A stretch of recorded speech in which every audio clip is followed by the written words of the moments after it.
அனைவருக்கும் வணக்கம். இன்றைக்கி நம்ம அமுதம் ஃபுட்ஸில் ஒரு மீன் குழம்பு ரெசிபி பார்க்கலாம். ரொம்ப சிம்பிளான ரெசிபி, பட் டேஸ்ட் ரொம்ப சூப்பராக இருக்கும். இதுக்கு நான் கேரண்டி. நீங்கள் என்ன பண்ணுங்கள் அப்படின்னா, ஒரு சட்டியில் ஒரு 3 தக்காளி பழத்தை நல்லா பிசைஞ்சு வச்சுருங்க.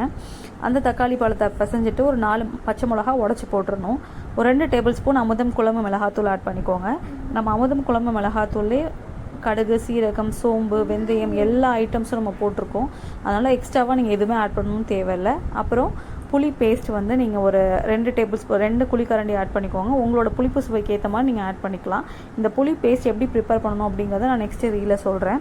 இந்த மாதிரி நல்லா தண்ணி விட்டு கரைச்சி உங்களுக்கு எந்த அளவுக்கு கன்சிஸ்டன்சி வேணுமோ அந்த அளவுக்கு நீங்கள் கரைச்சிட்டு உப்பு எல்லாமே சேர்த்து ஆட் பண்ணிவிட்டு கருவேப்பிலையும் பிச்சு போட்டு வச்சுருங்க.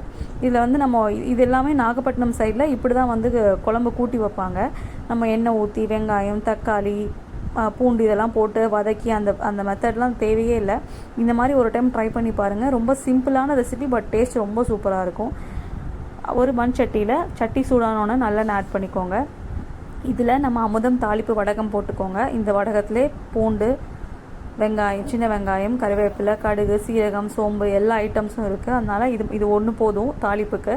இது போட்டு நல்லா ப்ரௌன் கலர் ஆகிற வரைக்கும் வெயிட் பண்ணுங்கள். அதில் இருக்க கடுகு அந்த ஐட்டம்ஸ்லாம் நல்லா பொரியணும். நல்லா ப்ரௌன் கலர் ஆனதுக்கப்புறம் நம்ம கூட்டி வச்சுருக்க குழம்பு எடுத்து இதில் ஆட் பண்ணிடணும்.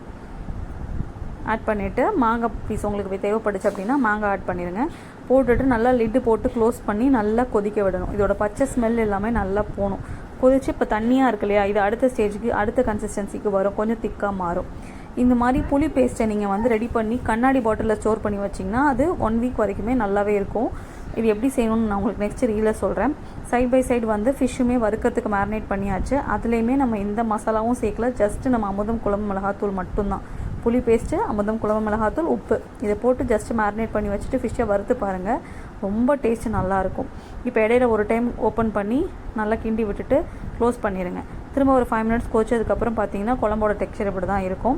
இப்போ நம்ம எடுத்து வச்சுருக்க மீனெல்லாம் ஆட் பண்ணிடணும். இப்போ நம்ம வந்து பெரிய மீன் ஆட் பண்ணுறதுனால கொஞ்சம் தண்ணியாக இருக்கும் போதே நான் ஆட் பண்ணிட்டேன். ஏன்னா மீனும் வேகணும் அப்படிங்கிறதுனால. இதே நீங்கள் சின்ன மீன் ஆட் பண்ணுறீங்கன்னா இன்னும் கொஞ்சம் திக்கானதுக்கப்புறம் ஆட் பண்ணுங்கள்.